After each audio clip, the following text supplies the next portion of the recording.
এটা একটা পরিকল্পিত ঘটনা। এই ঘটনাটা ঘটিয়েছে বিএনপি এবং তথা ধানের শীষের নেতা কর্মীদেরকে ভয়ভীতি দেখানোর জন্য, নিরুৎসাহিত করার জন্য।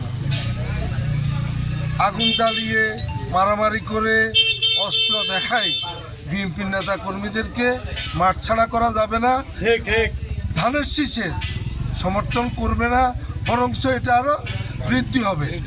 আমি চাইব শান্তিপূর্ণভাবে একটা নির্বাচন হোক। কিছু লোক চায় এবং একটি দলও চায় যে নির্বাচনটা যেন শান্তিপূর্ণভাবে না হয়। তার একটা এই ঘটনা এটা তো কেবা কারা লাগাইছে আমরা জানি না, কিন্তু মনে হচ্ছে আমাদের প্রতিপক্ষের এই ঘটনার সাথে জড়িত। কর্মীদের প্রতি আহ্বান জানাবো, আপনারা ধৈর্য ধারণ করুন। 12 তারিখে সুন্দর একটা শান্তিপূর্ণ নির্বাচনের জন্য যা করণীয় প্রয়োজন আপনারা করবেন।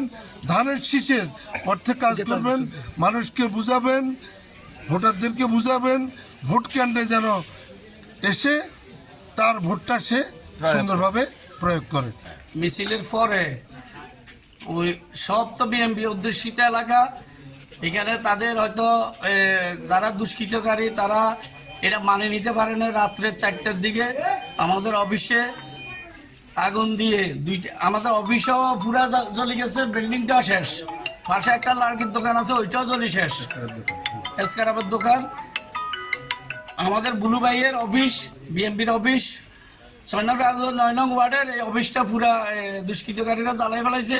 আমার দাবি হলো যে করছে এটা প্রশাসনের দৃষ্টি আকর্ষণ করছি, সুস্থ তদন্ত করে এটা সুস্থ বিচারক। ফজরের নামাজের সময় মাইকে অ্যানাউন্স হয় যে সামনে আগুন ধরছে।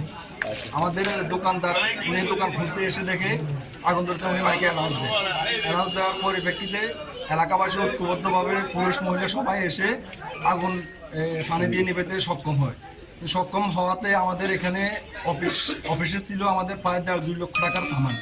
এই সামানগুলো বক্স, টেবিল, চেয়ার এবং কি আমাদের অফিসিয়াল আরও অনেক কাগজপত্র সব কিছুই শেষ হয়ে গেছে।